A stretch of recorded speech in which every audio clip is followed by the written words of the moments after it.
Hi, and welcome to Celebrating Small Family Businesses. I'm John Kuder, And I'm Connie Kuder.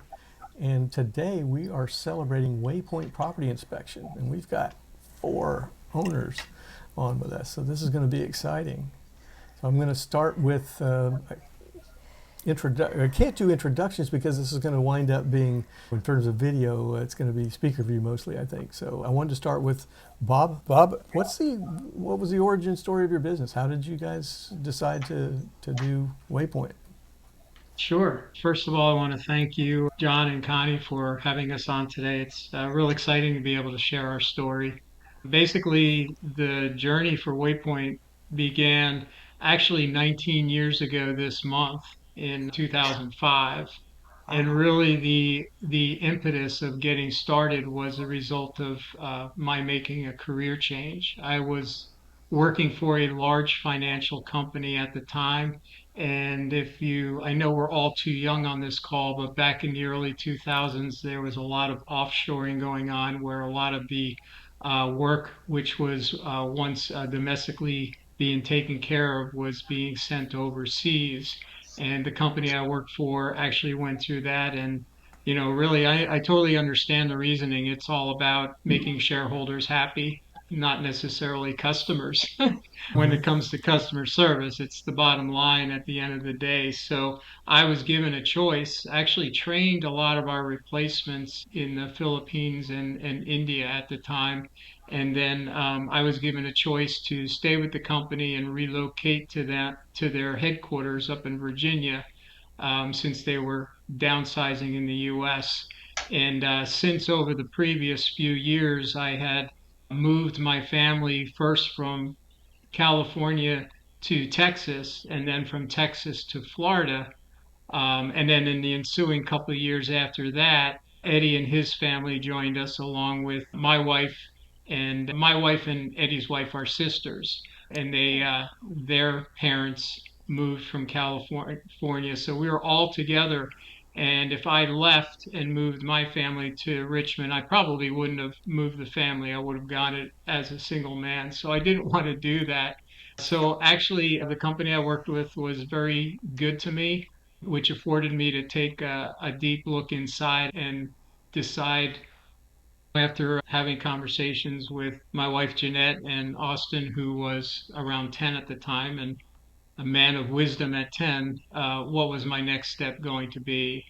And a couple of things that led me to starting Waypoint was taking a look inside my whole life. What did I enjoy doing, and B, what I felt I did well. And both kind of came along the line of developing people and educating them. And so, with some soul searching, some research, I came upon home inspection, which, again, 19 years ago and still is a relatively new industry. And did a lot of studying, a lot of understanding, a lot of research, and decided to go into home inspection because the last thing I wanted to do was shake the hands of 500 people as I was laying them off, which I happened to do in 2005. I did follow them out the door.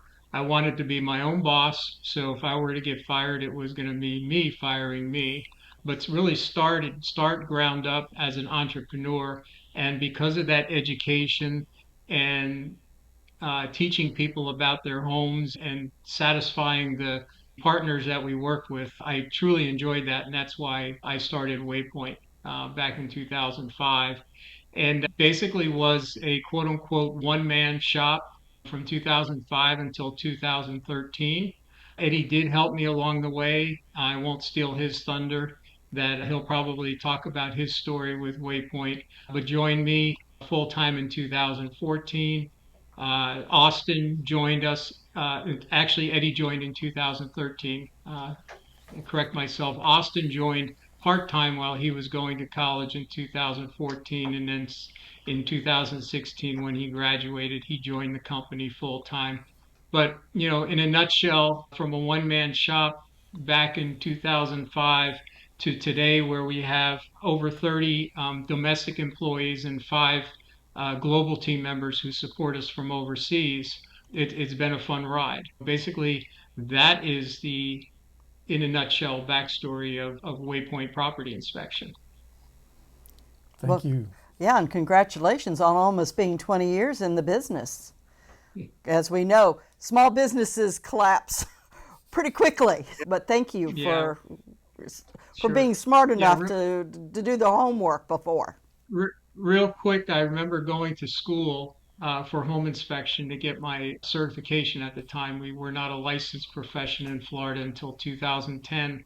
I remember the instructor standing in front of the class, and there was probably about 30 of us, and basically saying, all but two of you will not be in business 3 years from now. So I guess there's somebody else out there, but I'm very happy to say that after 2 years and almost 20 years that we are still in business.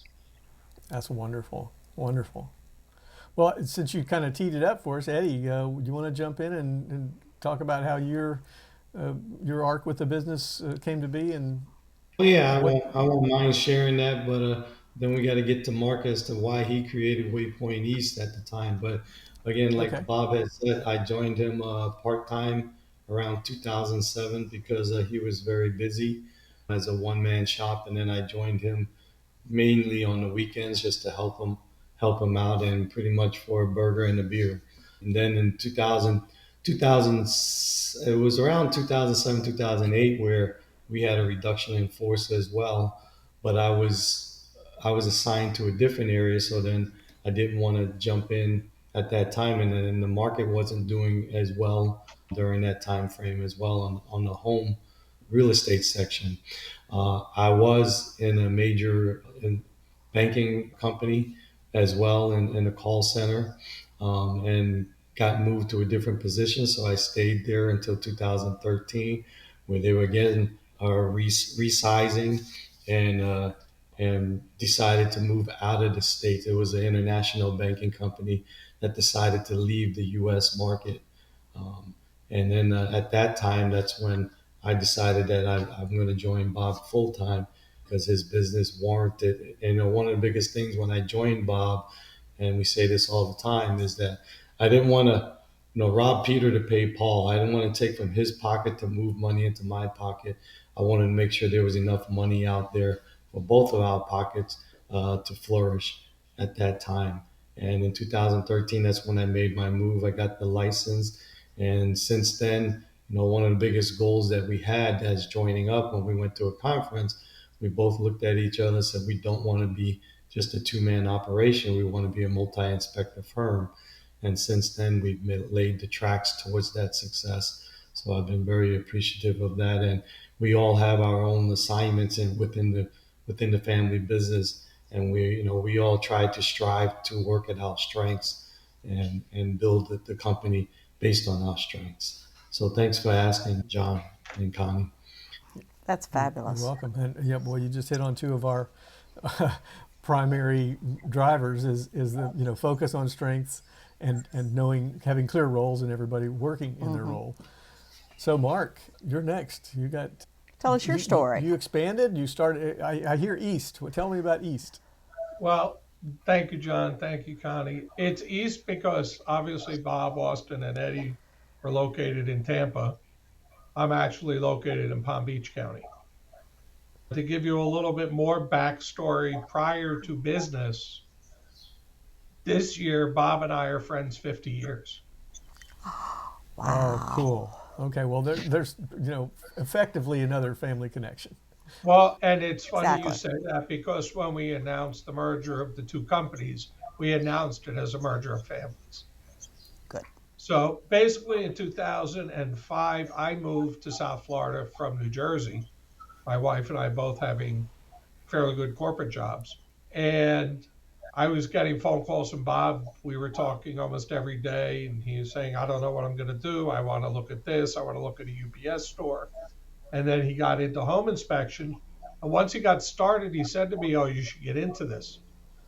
And I said, I'm in the air more than I'm on the ground with my corporate job. I don't have time.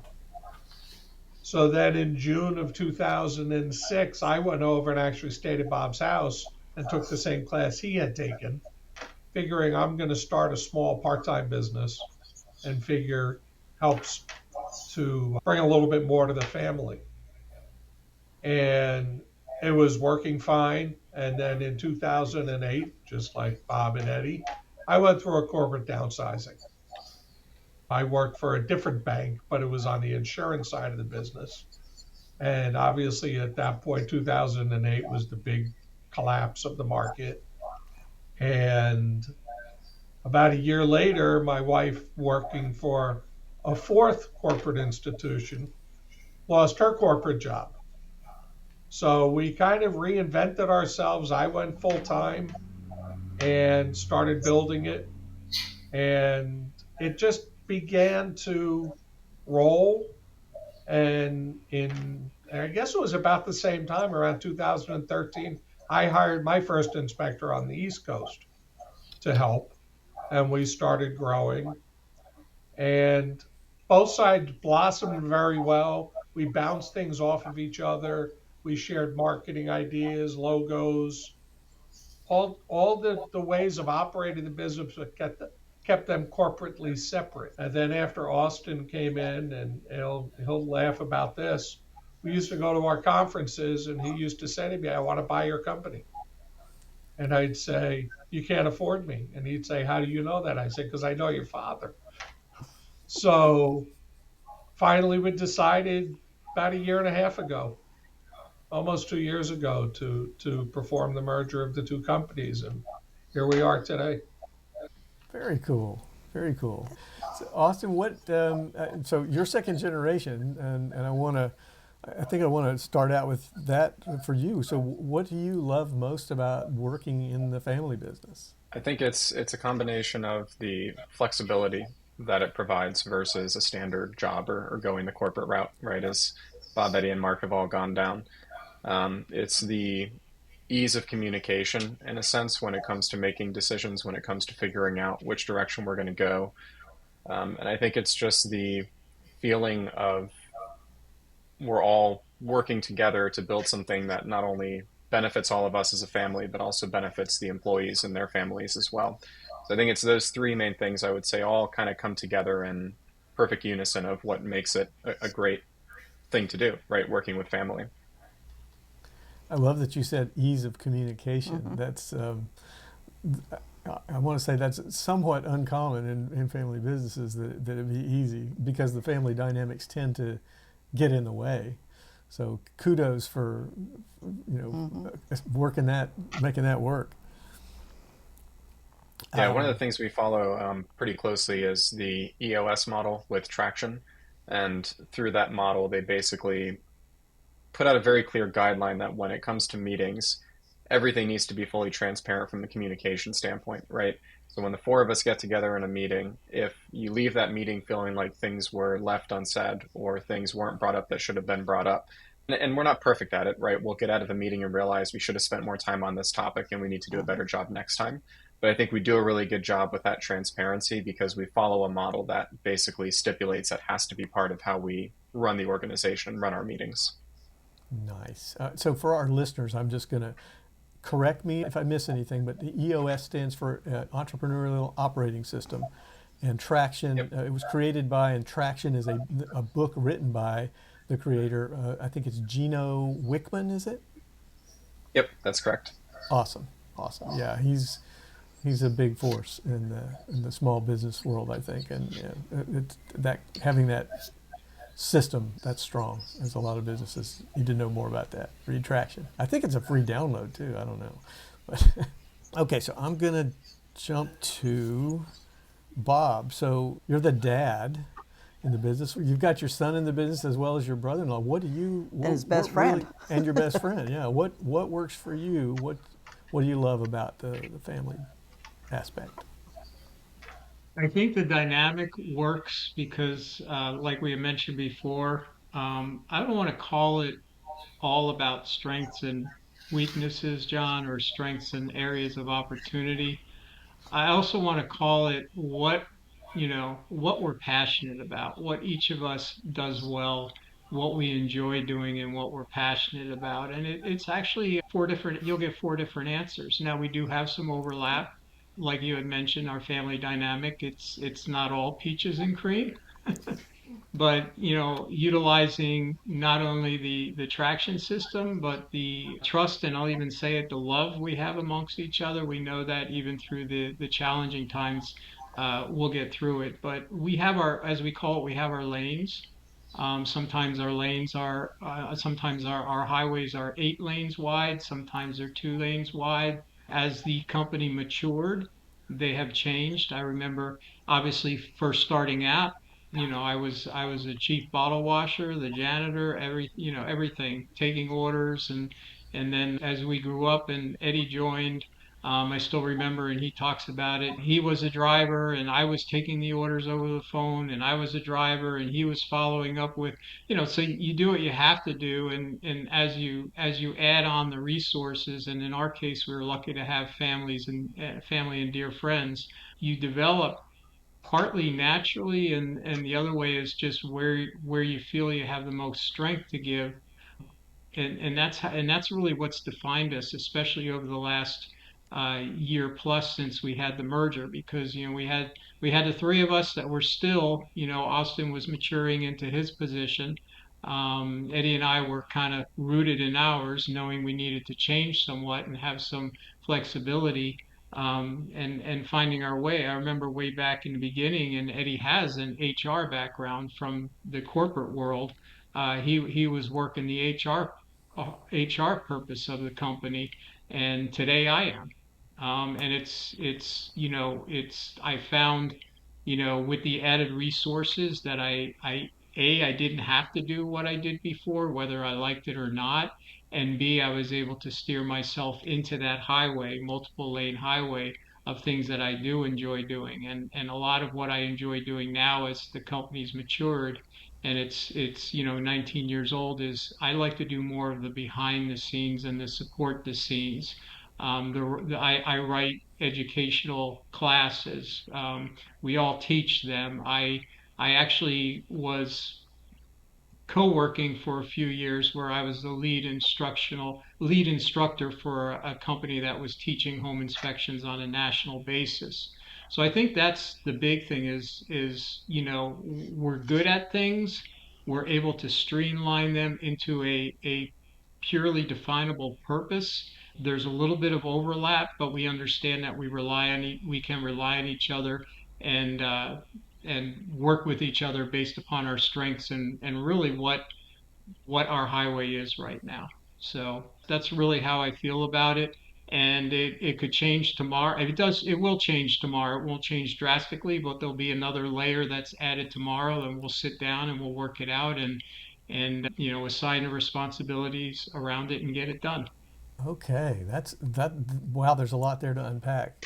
More than we've got time for. We'd have to do another call. I love what you said earlier. You talked about how you really like to develop people. That's part of your passion, and so you brought out the idea of strengths, but not strengths just on the fact that I'm good at this, or I've got this background, but also passion for doing that. And we've got a favorite tool that we use in our work. That's a book by a lady named Kristen Sherry called UMAP, YOUMAP, and she starts with Clifton's strengths as one of the pillars, but then it takes you through finding out all your different skills, and she divides skills into different categories, and the top category is the skills things that you're good at, but they also energize you when you do them.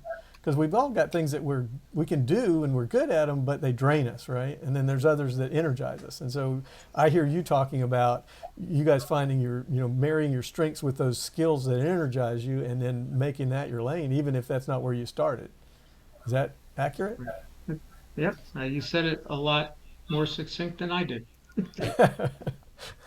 Well, thanks. And the book you mentioned, UMAP, I have heard of that, but I can tell you, and I know we don't have the time today, but we've done many exercises, and others have written or put together programs that are similar to that, and that's something that we relish and we work on too. Is we don't sit on our laurels and continue to do what we do. We look for different ways that we can either do it better individually or better collectively, using the resources, like you mentioned with the book UMAP. Nice, nice. Yeah, and that was another thing I wanted to call out from and emphasize what you were saying was, as the company has grown, you've been each flexible to look at what you're doing, and rather than saying, "No, this is my job, I'm going to keep doing this," is where, how can you shift for the I'm assuming for the benefit of the company in the whole, and moving into different areas. And I think that's probably a major key to your success. Would you agree? Yes. So, Mark, you were your own company from I want to say in the 2000 or mid 2000s until you just merged in a couple of years ago. Were you guys working very closely together in terms of communication because of the friendship through those years? It's funny you say that. There's not a day in the past 19 years that Bob and I haven't spoken 5 or 6 or 7 times in a day. And when we started the companies, or after I started mine, it was a constant. And it was, oh my God, I just saw this, and send a picture over. What is it? And through the years, we've always talked. We've always shared the secret sauce, or however you'd like to describe it, as, hey, I just did this, and I think it's going to work. And we grew. Right. I mean, we used to track. I was a year behind their organization and growing kind of at the same pace a year later. So, yeah, the communication has always been there. I mean, again, it's family. If you have to pick up the phone at 8 o'clock at night, somebody's going to answer. We've all gone through our family challenges, our family health issues, things like that. And you have more people to lean on. So from that standpoint, from a business, we have even more people to lean on. We have multiple layers of people to lean on. So the communication is always there, always will be there. Yeah. You guys are a real Really glad blueprint for a successful business, Yeah, family business. This is just amazing. Really glad we're recording this. I have to, I sent you guys a list of questions, and I've got one that has come to mind that isn't on the list, so if it's fair game, cool. Since 3 of you came from a corporate background, you've also all been through a downsizing. I was a very small riff, but had a short corporate career and went through that. That's a painful process. It was for me. But also, my question really wasn't about that. My question is about, have you been able, because of your corporate background, to pull some of the strengths, the processes, or just the corporate way of doing things into your business and make it work? Was that geared towards anybody or just everybody? Yeah, I mean, well, whoever comes up with the first idea. Well, Eddy had the HR background, right? Yeah. Since I spoke up first, I guess I'll be on the hook for a couple of minutes on this. Okay. One of the biggest things, especially being in the corporate background, is I don't take that for granted. That was a lot of learning. When I went through college, I always wanted to be back in the day in college, it was called personnel. Right now, I'm really dating myself, right? And then it changed over to human resources. But I always loved to be in personnel. When I got into personnel, I said to myself, why am I here? Because I got to see a lot of the other sides of it, whether it's a corrective action, a termination. I love the hiring side. And that's one thing that I really thrived on, John and Connie, was the hiring side. And that's one of the things that I tried to blossom towards. And I did learn the training side of it well, whether it was doing that extra degrees in 212 degrees or going into the Discovering Your Strengths with Don Clifton. And then also the biggest one that impacted me the most going through my corporate career was Stephen Covey and his 7 Habits of Highly Effective People, right? Where we at the beginning, especially being owners of the company, have to be proactive to try and see where we're at in the market and see where we're at as a home inspection business as to where the others are in the market. We have researchers out there helping us look at other businesses as well, whether they're single man, multi-man shop. We're members of a lot of associations We're highly regarded in that, and we pride ourselves on that. Because one of the things that we really do, John and Connie, is we really follow habit number 7 of the higher habits, which is sharpen the saw.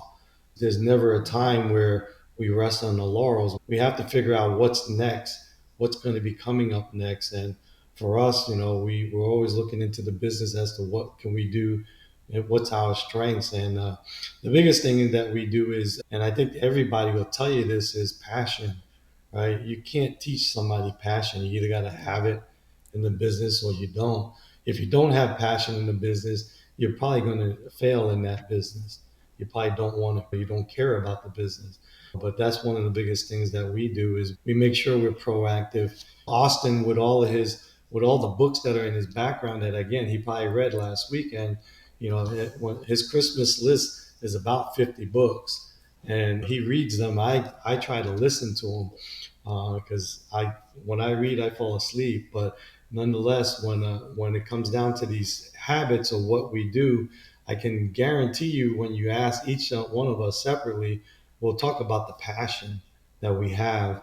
For me, it's the passion of becoming a multi-inspector firm and having all these families rely on us and then having them grow on their own, because a lot of our success is their success because of the fact that we listen to them and the team members as to, hey, maybe we should start trying to do this or we should start trying to do that. Because again, some of the best minds are the people that are on your team because they're doing the job every day. So hopefully that was my 2-minute spurt on it. And if anybody else wants to chime in, I welcome that. Of course, I'd like to chime in because it's a little bit different. I would venture to place a bet that if I didn't have corporate experience, Waypoint wouldn't be here today. Because the foundation of what I learned and what I built upon, it wasn't just with the financial services company that I worked for. I mean, I have a retail background, and it goes back to, I really when I was doing soul searching and decided on home inspection, it went back to when I was the president of the Key Club in high school, or the captain of my soccer team when I was in elementary school, or when I was an RA in college. And what was I doing? I was overseeing, quote unquote, the operations and I would say keeping people in line or developing people, helping them mature. But I don't think Waypoint would be around if I didn't have corporate experience. And I see that a lot in today's new inspectors. Eddy mentioned we are members of associations. We are looked at based upon our success, based upon our experience. I see a lot of new inspectors coming into the industry.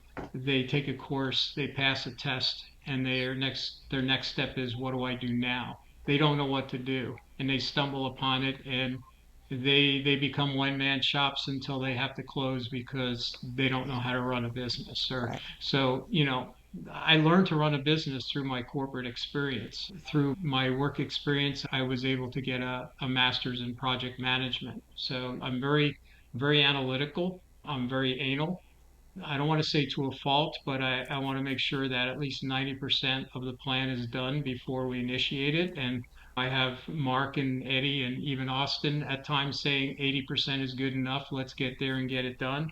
But the other thing, aside from the operations and the project management, I believe in replacing yourself, and did that a lot prior to starting Waypoint. My job going in was to find somebody to replace me. It gives me opportunities to move up and it gives them an opportunity to grow. And if you think back upon the last 19 years when I was wearing all the hats to run the company, from operations to, administration to customer service to inspecting, what did I have to do is I had to replace myself a little at a time. And even recently in doing the merge and all that, there are different aspects of the job that we had to sit down and I had to replace myself. So I would say I'll end it with the best thing that I learned through my corporate experience and ongoing with my Waypoint experience is to get out of my own way and let somebody else step in and do it and probably do it better. Wow. Nice. Nice. Two hard acts to follow. Mark, you want to try, or you think that's good? Yeah, they've always been hard acts to follow. My corporate life wasn't at the management level they were at. I mean, I was working for an insurance broker. I mean, I ran my own department. But it was, I bring the insurance knowledge and wherewithal with that to the industry because obviously in the state of Florida, insurance is a four-letter word. And we do a lot of talking about not only our coverages, but when we're talking with clients and talking about with realtors about what they need and what they don't need. That's where a lot of my knowledge comes in, having done that for 27 years. So it's a little bit different because I did not have the management skills that they had. And to that point, the three of them, including Austin, have actually taught me a lot about management and about managing people and how to say things. My wife happened to be a high-level manager, and she's the same way. She's like, you can't say that to them. And Bob's You can laughing. say it, you just can't say it that way. After he said it. So it's been a big change, and it was the one of the funniest stories I can remember when Bob and I both started switching over to having somebody answer our phones.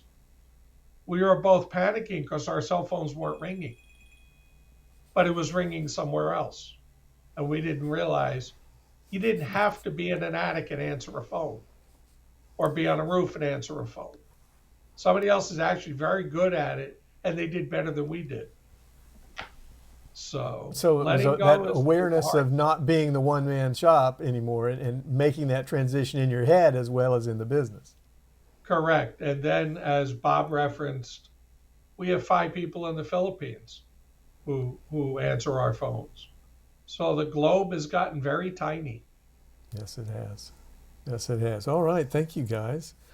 Austin, tell me about your experience in the business. Since do you have a corporate? Did you work in corporate outside the business before you joined the business, and otherwise, just what is your place in the business? What do you do? Yeah, so this was pretty much my first, I would consider, professional career. Started part-time in college, as Bob had mentioned. Before working for Waypoint, I was working at Big Lots. So had a nice retail job where I was unloading the trucks or stocking the shelves or, your first starter job essentially. And right around the time that I joined Waypoint was when there was a noticeable growth in the amount of inspections that were coming in. And one of the things within our business is there's a balance between marketing and inspectors, right? Every business is like that, but balance between bringing in business and having people that can fulfill the jobs. And it was starting to snowball at that point where there was a need now for more marketing.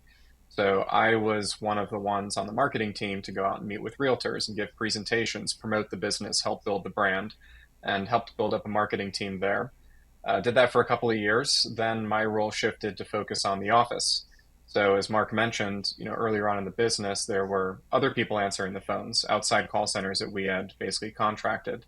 And then we made a decision, well, let's bring the calls in-house. Let's hire local people and start answering the phones ourselves. And I was one of the first ones on the phones booking inspections.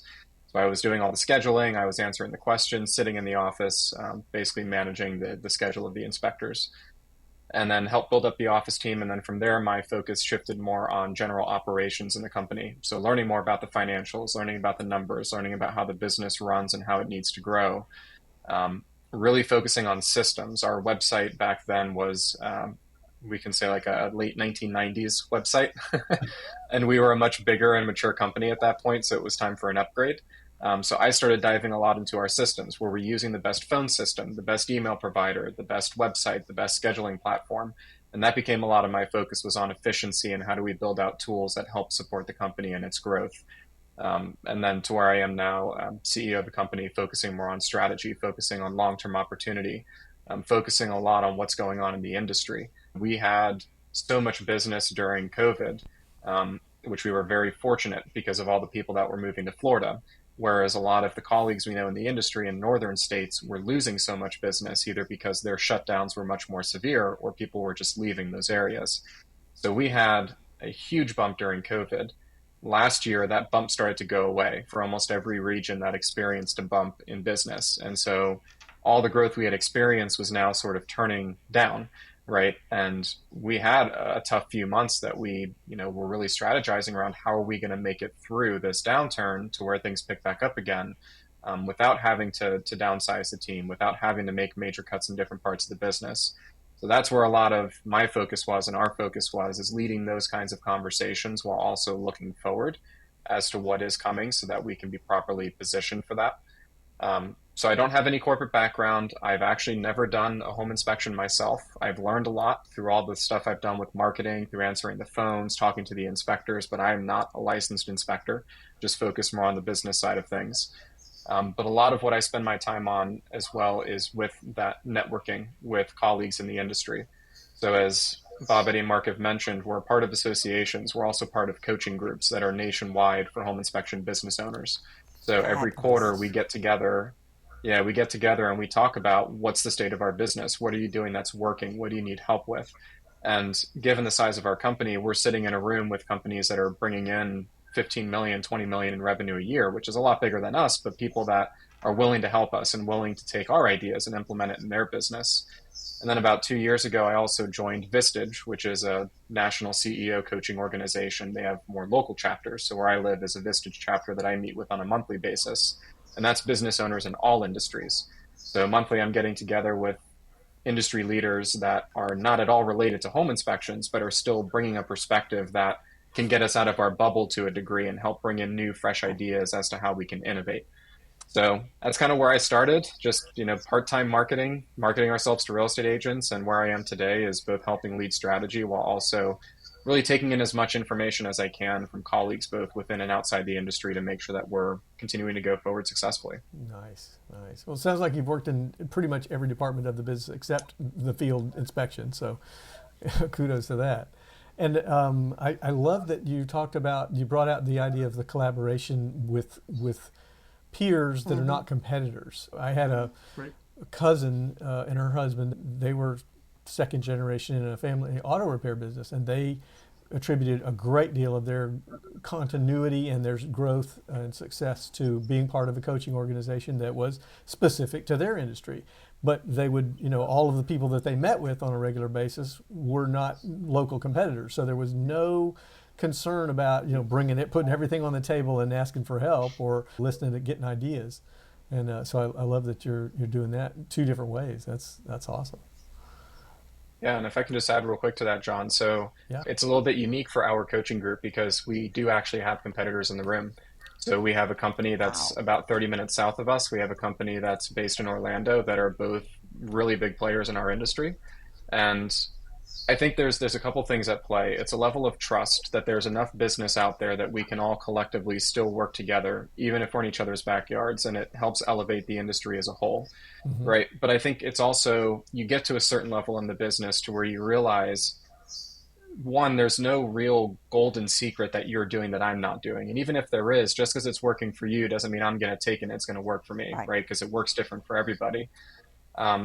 But it's just, we were definitely in that mindset when we were a smaller company, is we got to keep everything close to the chest. We can't tell anybody anything because we're vulnerable. We can be wiped out in an instant. And just when you reach a certain size, you realize that that's just it's not going to happen. And it's not how things are working, at least in our industry. So yeah, all those meetings that I go to, we have big competitors in our markets that are in there, and we all openly share with each other and just try and make sure we're all moving forward successfully. I love hearing that. Yeah, it's interesting that you mentioned size. One of my tenets is that the growth of the owner is what restricts the growth of the business, and the business grows in proportion to the owner's personal growth. And so, I'm hearing, even though you're talking about the business growing, I'm also hearing, and of course, because of what Bob has said about training people and so forth, and Eddy, that the developing people and that sense of interest in personal growth has led to an awareness of what you just said. There's plenty for everybody. It's a matter of how you conduct your business rather than who you're competing against. Yeah, there was a tipping point, I would say, within the last couple of years with our leadership team where they went from being followers to leaders. We have a great leadership team, but for the longest time they would wait for us to guide them and wait for us to give them instructions. And I'd say it was a challenge because we knew they had the talent and we knew they had the energy, and I would say we knew they had the passion. It was just, again, you're dealing with four owners, not just one. So, you want to make sure you keep mom, dad, and stepmom and stepdad happy, or however it is. But it was a tipping point. It was individual points for our leaders, but now it's again, like I said, I'm going to get out of their way. I'm here to guide them. I'm here to nudge them. But I think we all feel that way with our leadership team for the most part, that they can lead the company. We always, we sit in a room and told them, we all want to go on a, all the owners want to go on a 3 month cruise. Are you going to run the business for us? And we're getting to the point where we could literally go on a 3 month cruise and with little input, probably feel confident that, the company will at least be here when we come back.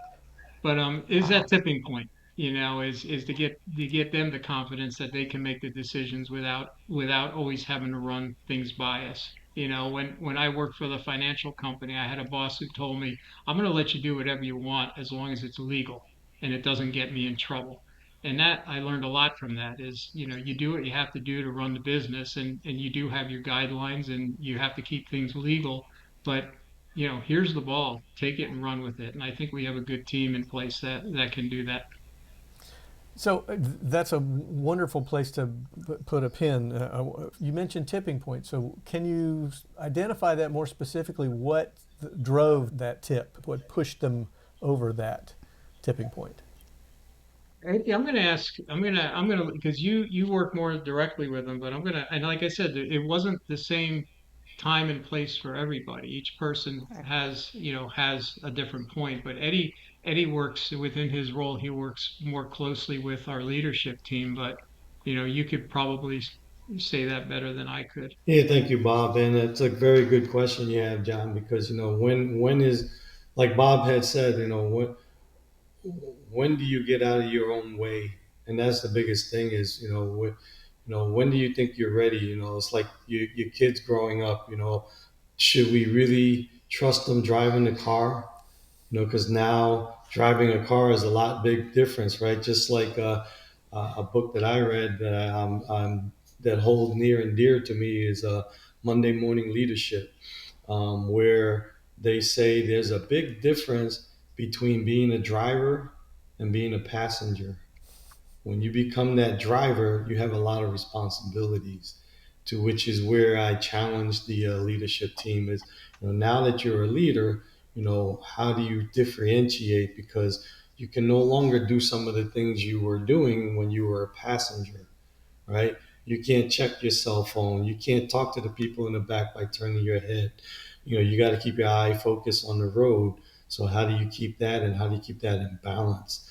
But the main thing for me is to when I felt when they you got to make sure they're ready to blossom, and you got to ask them where they're at. And that's like one of the things that Bob had mentioned earlier before in regards to coaching up, and then find your replacement. I was trained to do that as well in the corporate world, right? Every time wherever you go, you got to find your replacement, because if you're being replaced, that means somebody's growing. That means you're growing somewhere else, right?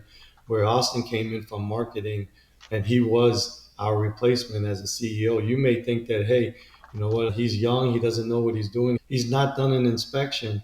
So how does he know about the inspection business? Doesn't need to know about the inspection business, because he came in from the other side of it, from a new generation, where he can learn like things that we didn't think about because we're getting in our way. So for our leaders, the biggest thing for me was to get out of their way. Make sure that we understand that we trained them well, we gave them all the information, all the knowledge. Now, granted, there's going to be times where they'll come back to you and say, hey, here's what I think. That's the biggest thing is, I always say, don't come to me with a question. Come with me with a thought. Come with me with the entire thought. Here's my questions. Here's what I think we should do. And this is what we think. This is where I think we'll end up, right? So again, another part of Stephen Covey: begin with the end in mind. What's the focus? Let's figure out why do you want this change, and how do we go about this change, and do we have the right people for this change? Because there were some times we didn't have the right people in the right seats, and we had to make that decision. But in regards to where they're at now, you grow them, you nourish them, and you challenge them, and you set them on their way. And all you can do is encourage, because I think we're very big on the encouraging side, and that's where I think it makes the difference right now is teach them, and then let them go and get out of their way. My short end of the story. All right. No, Thank you. If I may add just one last thing there, Yeah. John, Yes, that I Austin, think please. was pretty impactful is transparency, right? So with our leadership team, we made a very clear decision probably 2 to 3 years ago to be very transparent with them as to where the company is financially, what our goals are this year, and what numbers we need to hit, where are our failings right now in the company that we need to focus on. And so that level of transparency demystifies the behind the scenes a bit for the leadership team and gives them more direct information that they can take action on to help drive towards those goals. And it's transparency in both the good times and the bad times. Like I said, last year it was turning out to be a pretty rough year with the way the market was going. And we were very transparent with our leadership team. This is our cash runway. This is how much time we have to start figuring out how we're going to turn things around before these conversations are going to be different, right? And not putting all the responsibility on them, but empowering them to understand where the company was at and encouraging them, as Eddy said, to come up with ideas, because they're the ones on the front lines now that are doing the frontline business day in and day out. And so they're our best source of coming up with new ideas of how we're going to do things differently and turn things around. So I think it's everything Bob and Eddy said, in addition to the transparency of information, that gives them the ability to act independently or act with more of their own ideas that they can bring to us versus the other way around. Wonderful. And thank you for clarifying And, that. and I wanted think to that ask, Okay. No, I think that surprises them too, John. That these are we are so non-family members, transparent. right?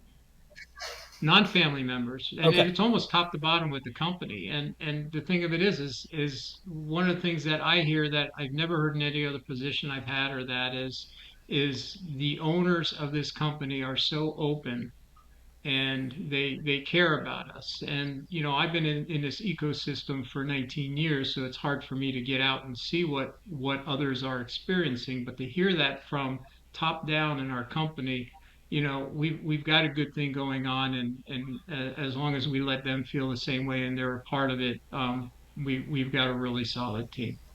Yes.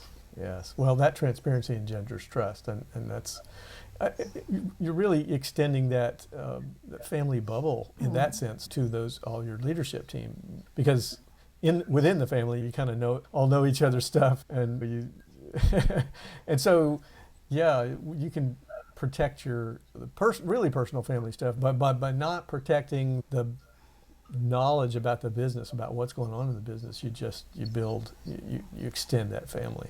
I love it. Well, and ideas come from very different places too. Oh my gosh, yes. Yeah, And that's listening to your Oh. listening to your people. exactly.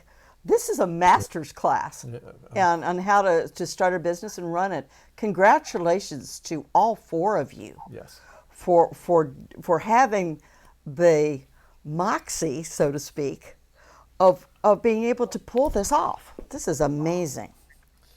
Well, and thank you so much. Earplugs. the theme, the consistent theme, all four of you has been about getting out of your own way, getting out of other people's way, and it's all low ego, right? Nobody's trying to defend their territory or their identity, and that's so huge. Yeah. Okay, And kudos to all. to that point, I think about it. I've thought about it way back when to now.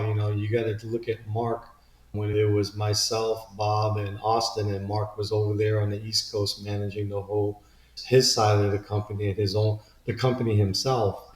So Mark has come from running the entire company, and then now from a single owner to now, oh my God, I got to share my thoughts with Bob, Austin, and Eddy now.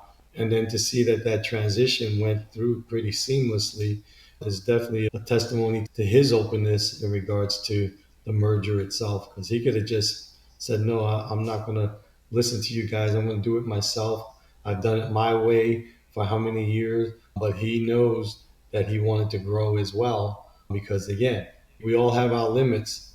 And that was one of the reasons why we decided to merge, and one of the reasons why, Austin had approached Mark, in that a few years ago. You guys are freaking amazing. So happy we did this. Yeah. I'm going to thank Ryan again for introducing us. Yeah. Inviting us to that event, because that's where Eddy and I met and started this conversation. Well, again, thank you so much for joining us and giving us this hour of your time. We appreciate that. Look forward to letting you know when this is published, and then help promote it and bring more attention to your business. Well, we're very excited about it. One of the reasons why I wanted to get together, John and Connie, when you first approached me in this regards, is share the story, because if we don't share it, people won't hear about it, and Right. and when people don't hear about it, then they don't get to learn. My biggest thing is, you touch people's lives on a daily basis. What imprint do you want to leave when you touch them? How do you make them feel when they leave? Do you make them feel good about their approach to you? Do you want to make them feel like the guy who blew their horn at you at a red stoplight? I want to be the positive side of it. And my biggest thing is be the change you want to see. That's been my biggest motto. Be the change you want to see, because in order to do it well, you have to do it every day. You have to live it. Lead by example. I love it. All right. Well, I'm going to call into our recording.